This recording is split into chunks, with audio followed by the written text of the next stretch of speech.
Thugjitsu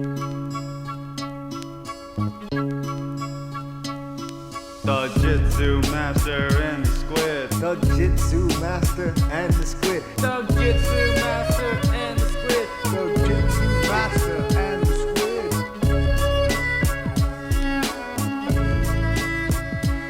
All right, folks, welcome to another episode of Thugjitsu Master and Squid. Squid is not in today. Squid has been doing a lot of traveling, and he just couldn't make it in. He may be in the air right now as we speak. I don't know. But we got a straight G on the show this week. One of my old school friends, somebody I have a whole lot of respect for.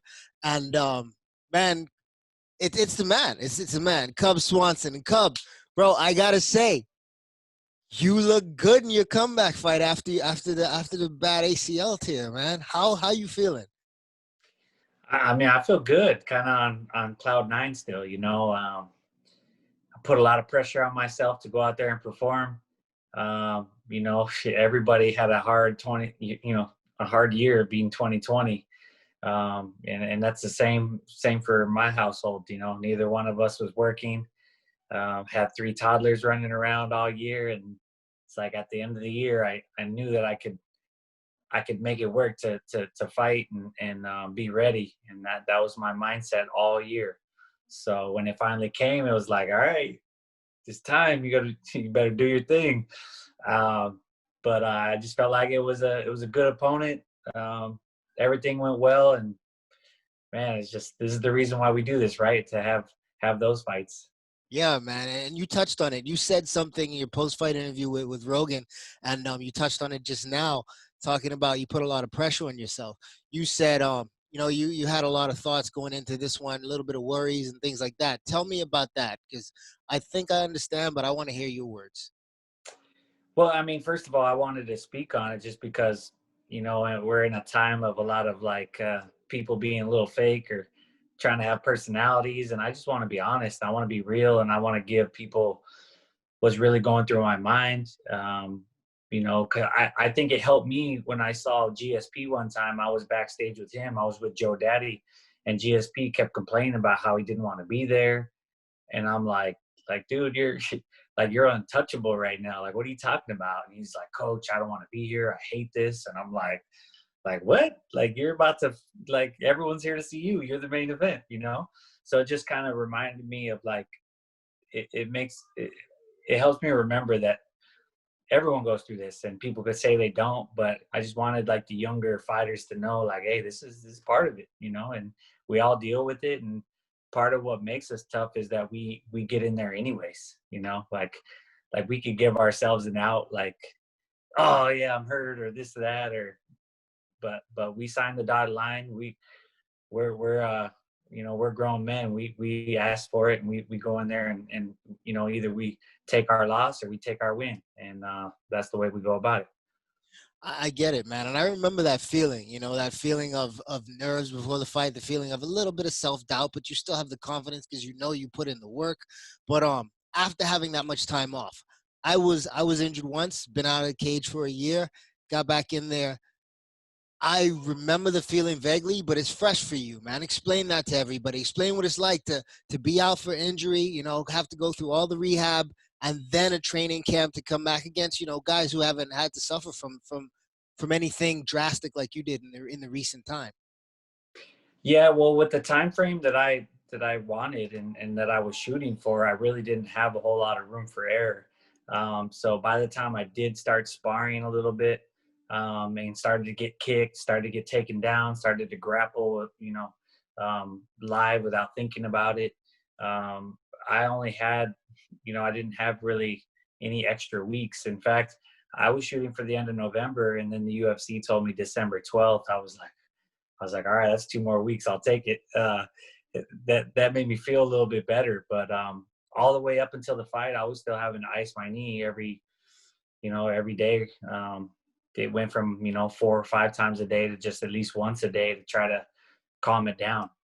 But I was able to do everything that I could do before, leading up to the fight, athletically. So I knew I'd surprise people. But it's just a matter of having to ice it, having to do all these things, stretching to be able to do it again the next day.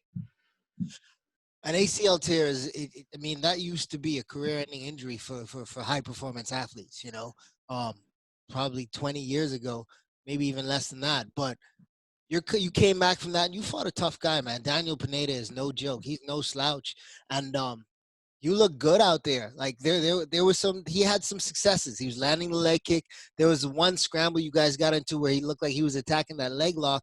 And in that, was there any pressure, like any added pressure, any added like anxiety for you in those leg kicks or in that scramble with the heel hook submission attempt?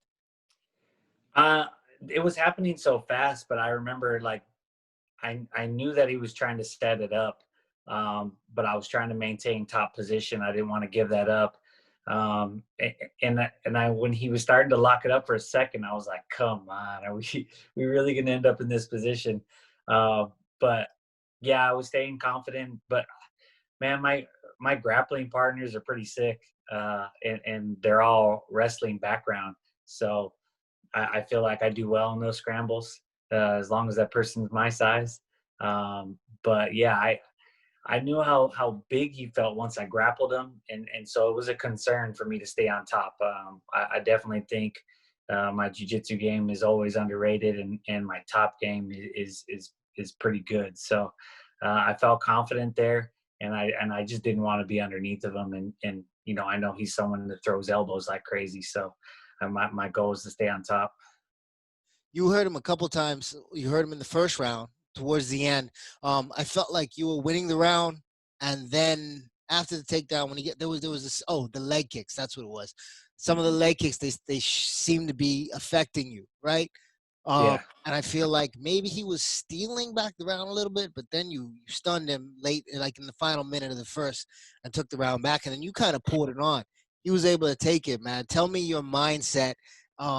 Did you feel like, okay, I have this now? You know what a fight's like. You know, sometimes you're trying to figure it out. You feel strong, and then this guy comes back, and you have to back off, and you don't feel as confident. Not you feel confident all the time, but you don't feel like you're winning. Yeah. But like it feels like that first round was a lot of emotion. You know, there's a little bit of the tides turning. And towards the end of that first round, when you went back to the corner, towards the end of the first round, you took the round back, I feel. And then when you went back to the corner, where was your mind? Did you feel like, I got this guy, I'm going to be able to stop him? Or you just felt confident going into the next round? Okay, I won that one, and let me get number two. Yeah, I mean, so the reason why I dropped him at the end of towards the end of the first, and I could hear my corner like, "Come on, finish him." And so my first thought was try to kick him in the face because he was moving so much, and I was like telling myself, "No, don't do that. That's illegal." So then I was trying to punch him, and I punched him right in the top of the head and broke my hand. So that's kind of why I let him up and took a break for a second. Then I was able to land a straight right, I think, and then I followed up with some big elbows. And those were hitting them so hard. And I knew in between rounds, I sat down and I was collecting my thoughts. I was just thinking to myself, all right, you shouldn't be getting kicked anymore. That, enough of those. And then, sorry about that. I was getting a call. All right. Good. And then after that, but I started to think to myself, like, man, you got this. Like, there's no way he's going to recover from that first round. The way that he was kind of like wobbling around, it made me confident and just like, take your time. You're going to, every time he tries to kick you, just throw it right down the pipe. And my corner was pretty confident too. So it felt good going into that second round. Going into this fight, did you, like, I know Daniel Pineda. I've trained with him a few times in Texas, and he's a good guy. I really like Daniel, but Daniel's a big kid at 145, man. Yeah. Did you know coming into this one before you saw him on the scale that he was going to be as big as he was? Did that not give you any pause? But you fought bigger guys. I mean, when you fought Dustin came down a lot for that fight, and Dustin's always been a big guy, Yeah. That real, and one more thing, Cub, that's the only fight ever that I've rooted against you. That's the only fight I ever rooted against you, man. And still, you didn't let me down, but you beat my boy, so I was disappointed in that. But no, when you saw Daniel, like, was there what was your mindset once you knew, okay, this is my guy? You know what it's like when you get on the scale, when you have the real face off. It's like, this is my guy. It kind of makes everything real. When Yeah. that moment happened, where was your head? What did you think? Did you see it in his eyes that you were going to be able to take him? Did you know this was going to be think this was going to be a war? Where was your head? Well, when I took the fight, it took me a second because I kind of had it in my head that I was going to go against like a taller, lankier guy for some reason, because the names that were being passed around to me. And then when they told me him, I kind of had to like take a second and go, man, not a lot of people know who he is, and he's dangerous, you know? And then I had to watch his last fight again with Herbert Burns and going, man, he looked really good in that fight. And so it was like, I had to like take a couple of days to really digest it. And then after that, I felt fine about it. It always takes me a couple of days to go, okay, locked in. So I knew it wasn't going to be easy. And he's fought a lot of people I knew, Leonard Garcia and Georgie Kanakarian. And so, I mean, and all those guys had tough fights with him. So, yeah, I knew what I was getting myself into. I felt like at weigh-ins, though, I don't know why I felt comfortable. I felt like he said something trying to be funny. And I usually know that people usually try to like be as mean as possible. So I didn't know if he was nervous. But I think I was more surprised once I got in there with him. I didn't think he would be that big. And when I had my arms around him in the grappling, I was like, oh man, he's thick. And this is like one of the lightest I showed up for a fight, just because I was rehabbing all year long. I lost a little bit of my muscle mass, and my cardio was really good. So I was just in good shape, but I wasn't like super strong. Was there any time during the rehab that you had any concerns about coming back? It was a constant battle mentally, because I would just go through my day just like a robot. Like, I was working out 5 days a week, 3 days a week going to physical therapy, and 2 days a week doing strength conditioning at my gym, just like shoulder mobility and abs and just stuff to stay in shape, whatever I could do that wasn't adding to what I was already doing to my leg. And so I would work out, and then at night I would kind of go to bed trying to sleep, and I would think like, man, you did that one thing today. Why would you do that?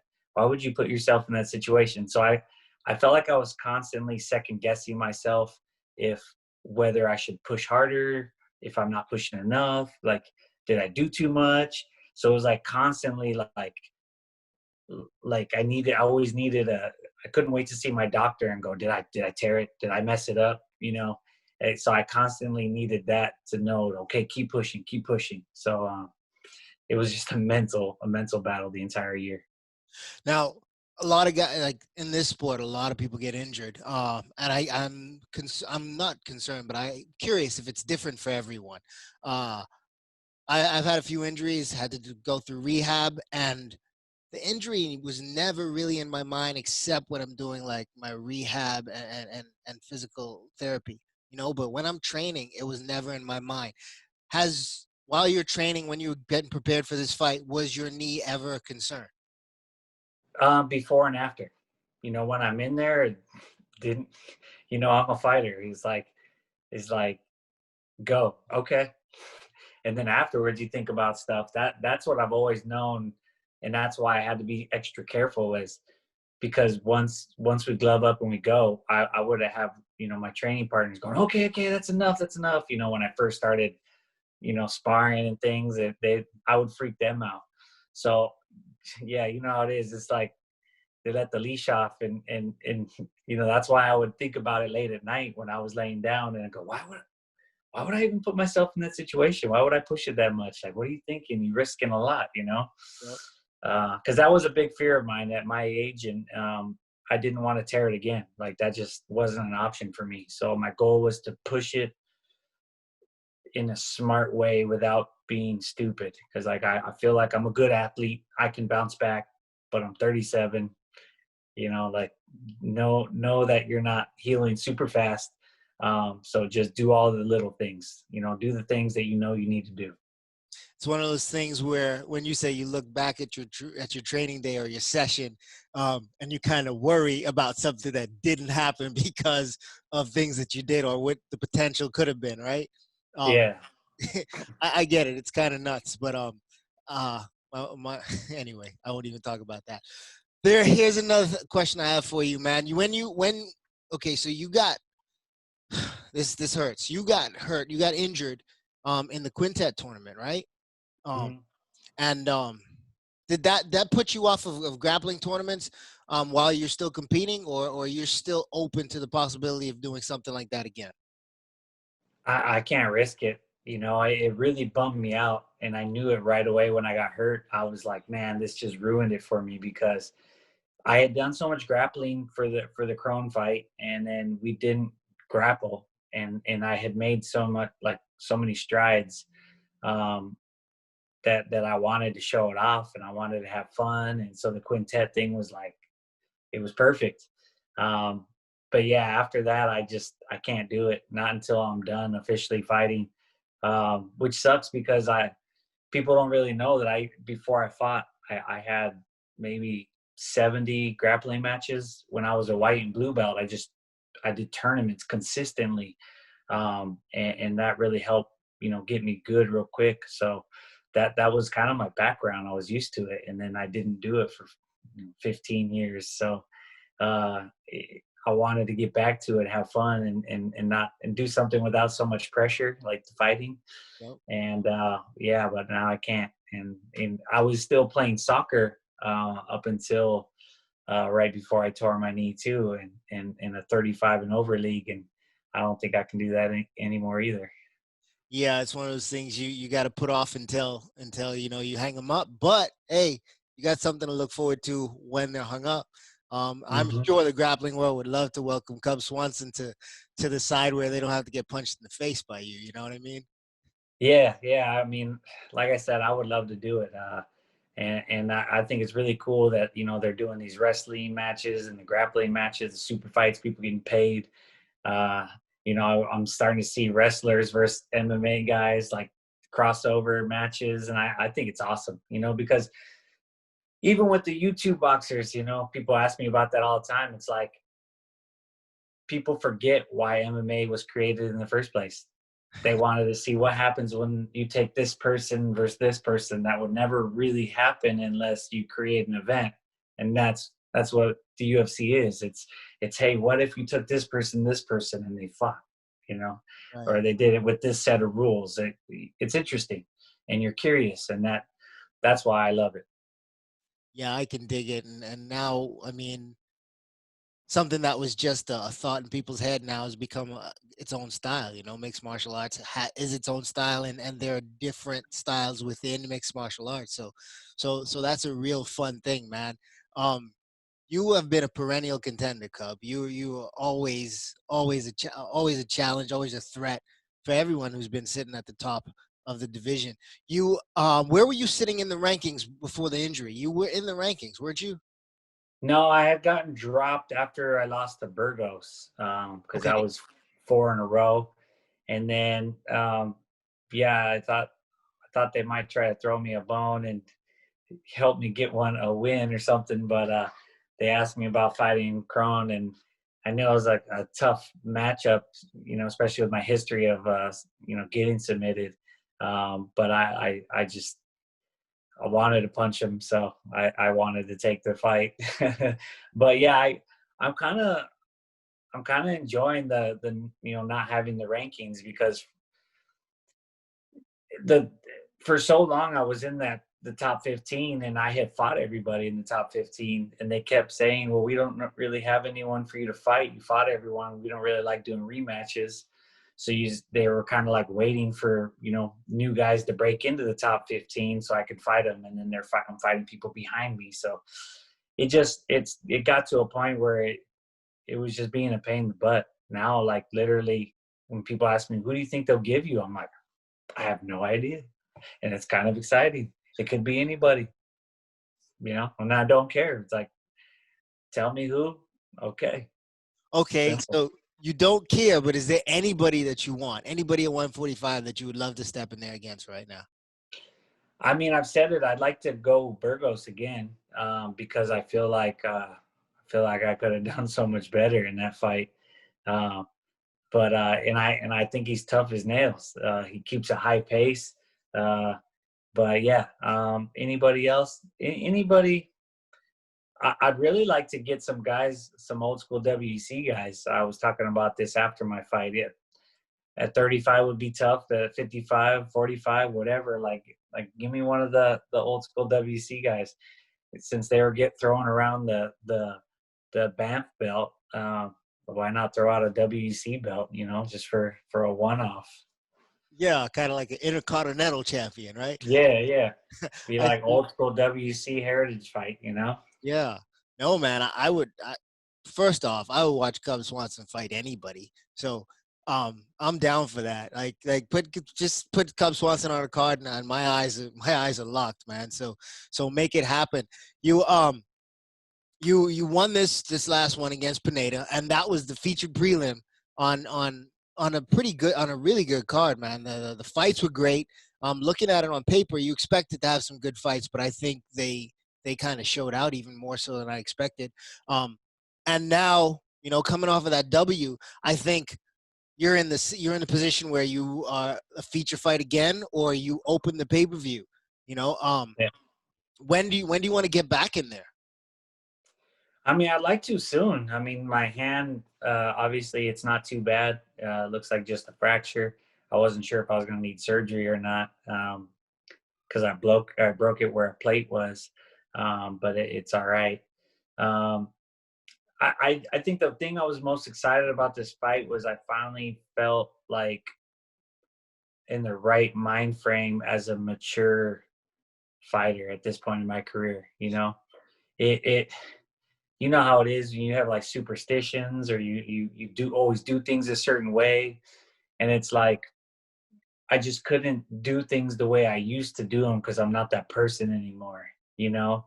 um, and it became difficult, and it's like, oh, are you gonna fake getting into this mind frame just so that you can feel confident? Like, yeah, it was crazy, but I kind of like took a leap of faith, and just went with the way I felt, and went out there and performed great, just because of I just accepted that my life is different now, and you should do things this way now, and it all worked out for me. So that being said, like whoever I fight next, I'm just excited, man. I'm excited that to see how much more I can build off of this recent win. I mean, obviously on this one, I got kicked a few times, and it hindered my performance a little bit. But I did what I needed to do, and I'm proud of the work I did. So I'm excited to see what I do next.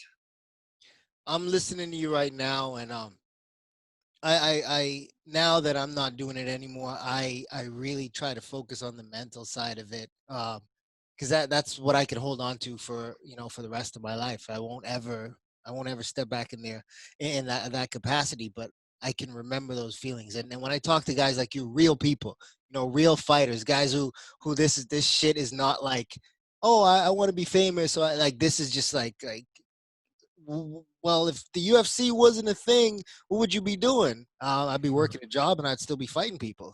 You know what I mean? So Yeah. I hear you talk, and I hear the realism in your voice. I hear it in your attitude. Right this second, you're not gunning for the belt, but that's not off the table. That's still in the realm of possibility. That's still where you're not putting that out of question. But right now, you're like, I just want to enjoy this. I wanna continue to improve. And if that reality starts to become more clear, yeah, I'm gonna push for that. But right now, I want to go out there and do this again and again and get better. And that like it for me, what that is like, it sounds like you're at a buffet and you're still hungry, man. Yeah, I mean,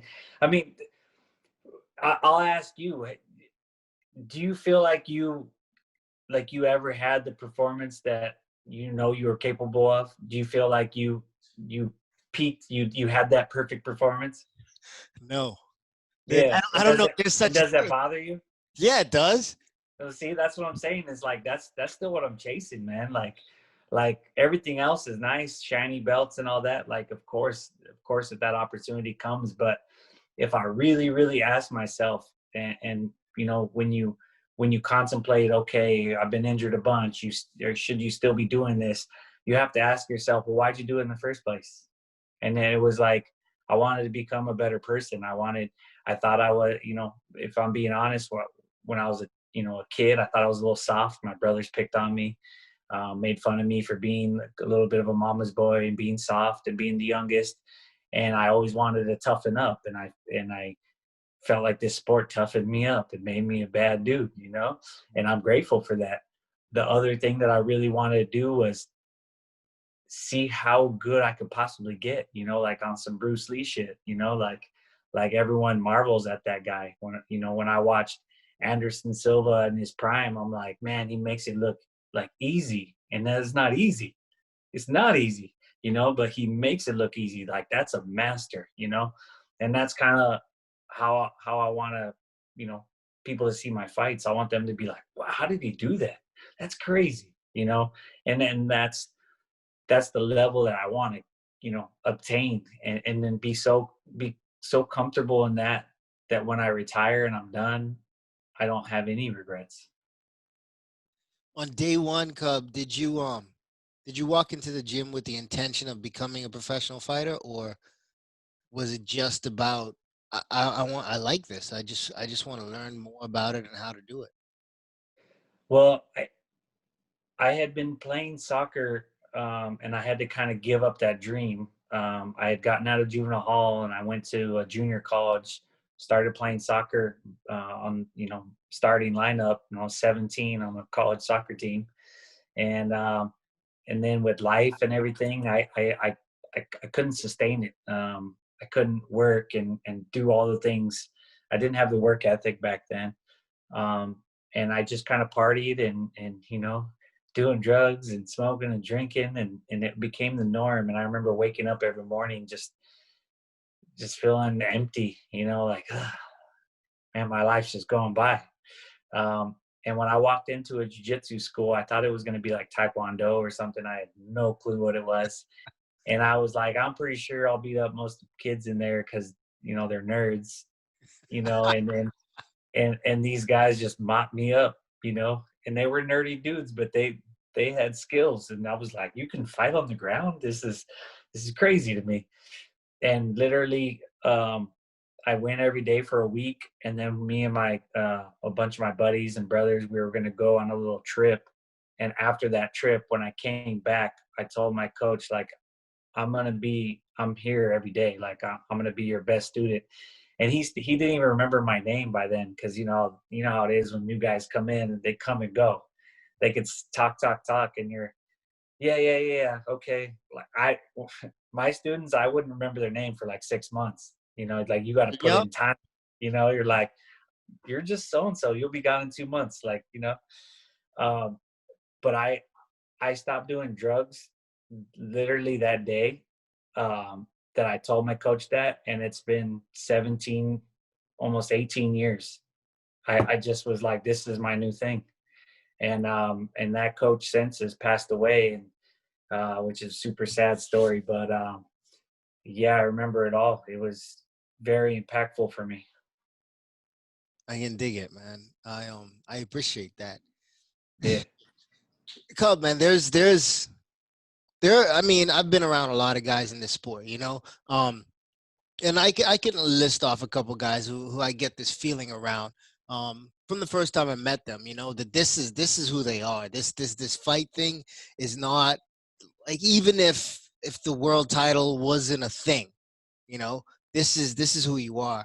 Um, you're the kind of guy who's like, okay, motherfucker, break me, see if you can. you know.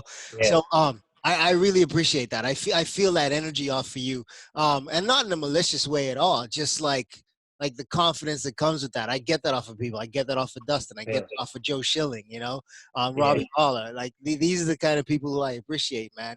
And you're Yeah. definitely one of them. I've said it before, and I will say it again, man. If you don't like Cub Swanson, nobody likes you. So I really, I appreciate a lot of what you've done.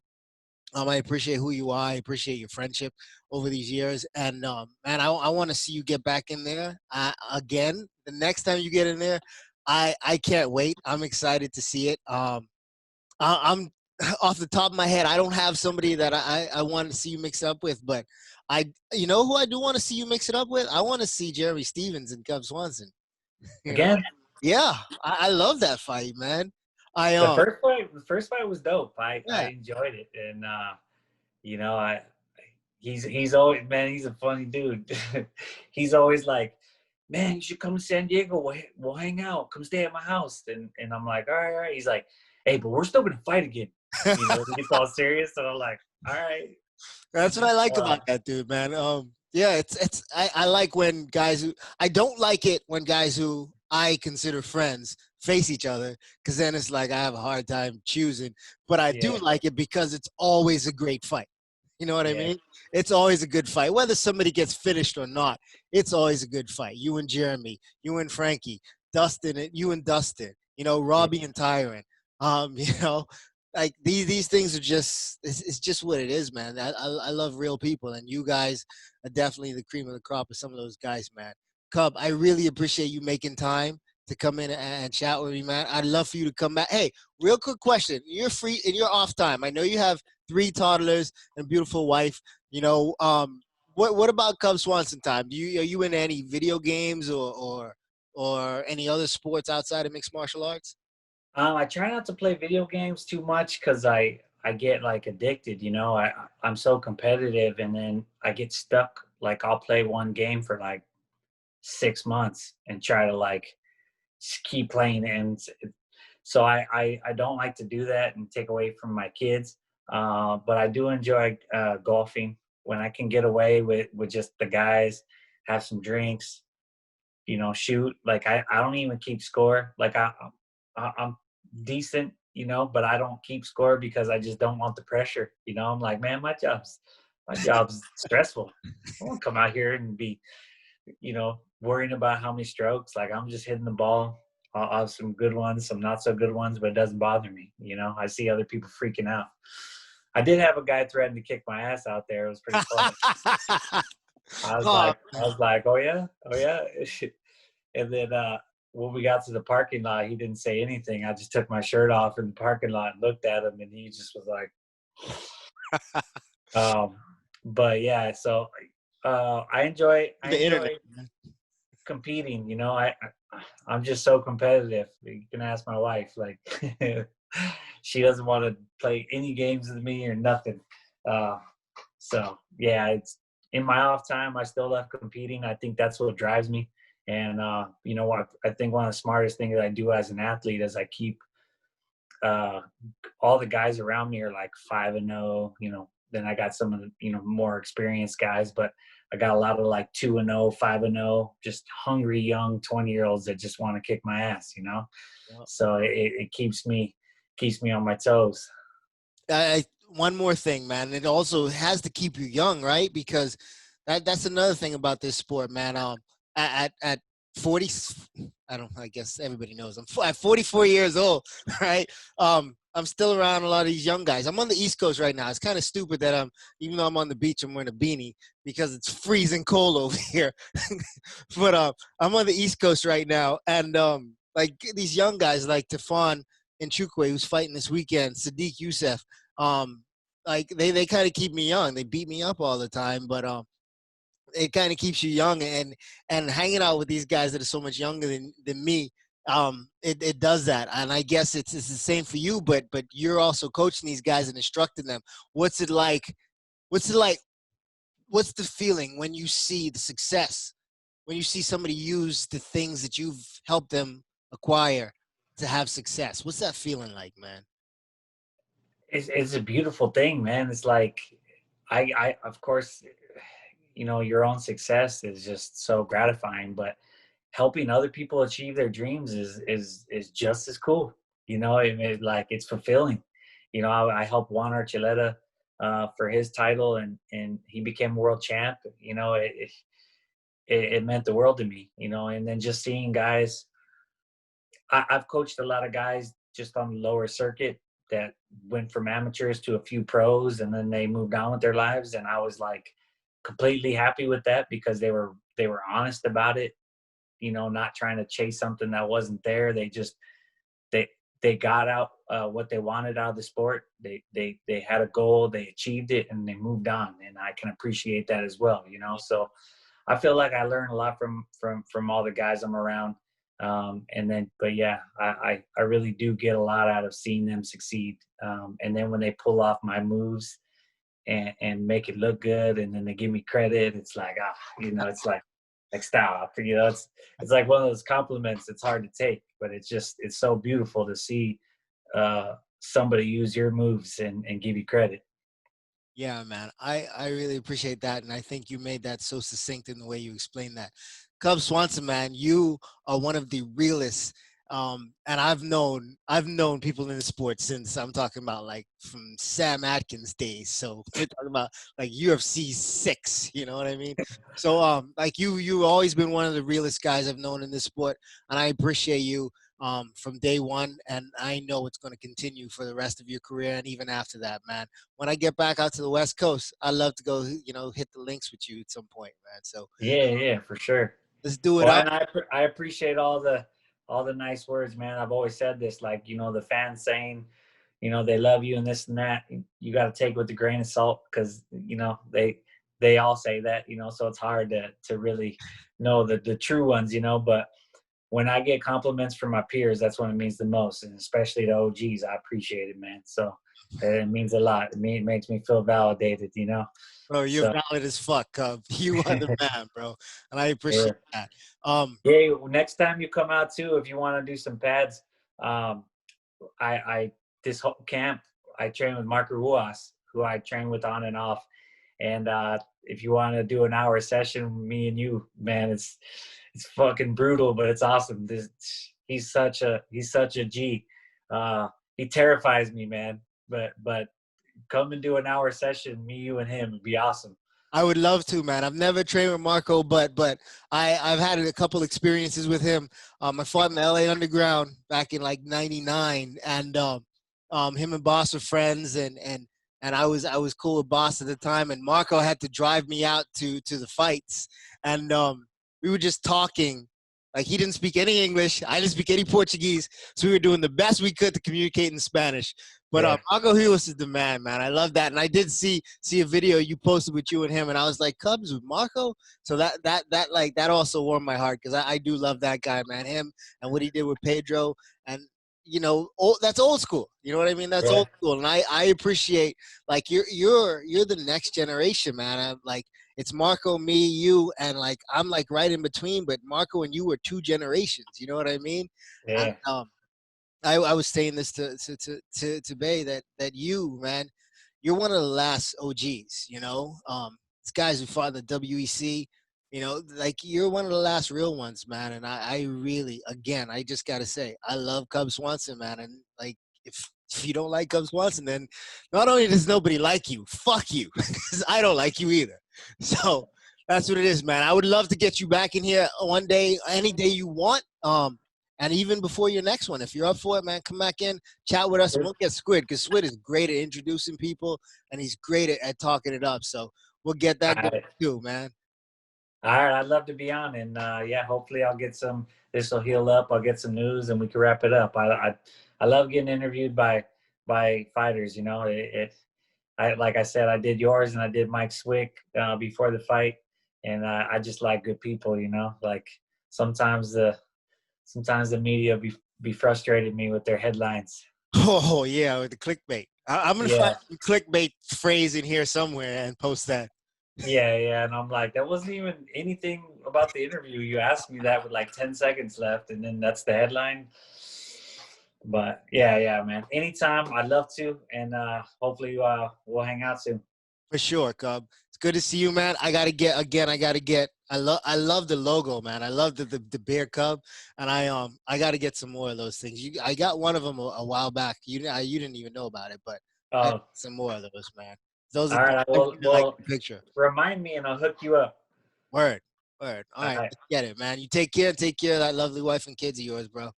Thank you, man. I appreciate it. No sweat, Cub. Later. Thank you for coming in, brother. Yeah, no worries. Peace. That was my man Cub Swanson, rocking it out. He did a great job in his fight this past weekend against Daniel Pineda, another friend of mine. But I just got to say, Cub Swanson, the fight world loves you. We all appreciate what you've done. And just keep doing it, man. Keep doing it as long as you love it, because I know nobody's ever going to be disappointed when you step in there. Squid has been traveling all day, so he wasn't able to make it in today. I don't know if he's still in the air or not, but um, we'll be back again very soon, and we'll just do it up. And yeah, I am on the beach with a beanie because I'm cool like that. Thugjitsu Master and Squid. It's just a Thugjitsu Master today, but we're out.